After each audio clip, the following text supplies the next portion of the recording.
ప్రశాంతంగా ఉండడానికి అహంకారాన్ని వదిలిపెట్టండి.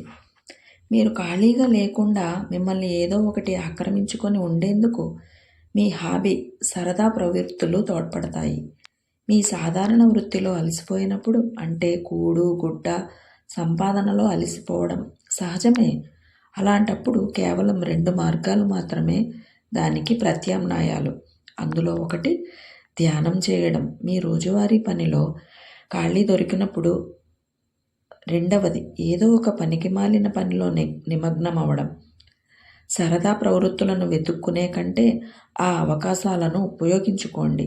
మీరు పూర్తిగా ఖాళీగా ఉన్నప్పుడు అలా ఖాళీగానే ఉండిపోండి, అందులోనే ఉండిపోండి. ధ్యానంతో కానీ ఏదో పనికిమాలిన పని చేయకండి. జాగృతావస్థలో ఉన్న మనిషి దారిని కోరికలు దాటిపోలేవు. కోరికలు ఎప్పటికైనా తీరవు. ఆ కోరికల మనస్తత్వమే అలాంటిది. జాగరూకంగా ఉన్నవాడు వాంఛలు ఊరే మనస్సును చూసి నవ్వుకుంటాడు. ఒక్క కోరిక చాలు మిమ్మల్ని సంవత్సరాలుగా బందీ చేయడానికి. దాంతో అలసిపోయి భగ్నమైపోతారు, విరమించుకుంటారు. అయినప్పటికీ వెంటనే మరో కోరికలో పడిపోతారు. వాంఛ చాలా మోసకారి, అది ఎలాంటి ముసుగునైనా ధరిస్తుంది. అహం ఒక్కటే ప్రపంచంలో ఉన్న సమస్య. అందరూ నిర్ణయించుకొని కేవలం ఒకే ఒక్క గంట పాటు అహాన్ని పక్కన పెట్టి చూస్తే ఈ ప్రపంచంలోని కష్టాలు, దుఃఖాలు, సమస్యలు ఒక్కటి కూడా కనిపించవు.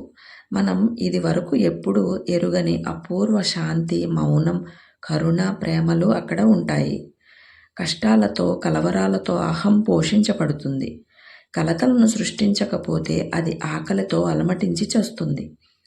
మీ కలవరం మెడలోని ఓ చిన్నపాటి నొప్పి లాంటిదని అర్థం చేసుకోగలిగినప్పుడు, దాంతో విసిగి చెందినప్పుడు మీరు దాన్ని వదిలేస్తారు. నిండైన జీవన విధానం. నా బోధనలో మీరు ఎలా జీవించాలి, ఎలా మరణించాలి, యవ్వనాన్ని ఎలా జీవించాలి, అలాగే వృద్ధాప్యాన్ని, అదేవిధంగా ఆరోగ్యాన్ని ఎలా ఆనందించాలి, అనారోగ్యాన్ని ఎలా ఆనందించాలి, ఇలా జీవితపు అన్ని కోణాలు ఇమిడి ఉంటాయి.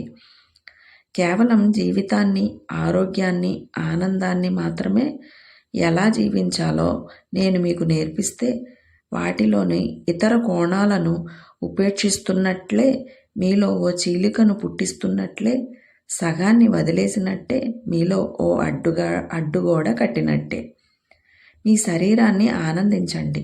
మీకు శరీరం ఉన్నది నిందించడానికి, ఖండించడానికి కాదు, కానీ దాని పట్ల కృతజ్ఞతాభావంతో ఉండేందుకు. ఎందుకంటే అస్తిత్వంలో అది మహా గొప్పది, పరమాద్భుతమైనది. దాని పనులు నమ్మశక్యం కానివి. మీ శరీరంలోని అన్ని భాగాలు కలిసి ఓ వాద్య బృందం వలె అద్భుతంగా పనిచేస్తున్నాయి.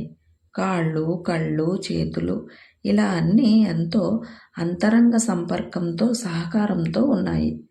మీ కళ్ళు తూర్పుకు వెళ్ళాలనుకుంటే కాళ్ళు పడమరకు వెళ్ళాలని పట్టుపడవు. మీకు ఆకలి వేసినప్పుడు మీ నోరు తెరుచుకోనని పట్టుపట్టదు. లేదు, ముమ్మాటికి లేదు. మీ శరీరంలో ఎలాంటి సందిగ్ధం లేదు. అది ఎల్లప్పుడూ సుసంఘటితంగా కలిసిమెలిసి సాగిపోతూ ఉంటుంది.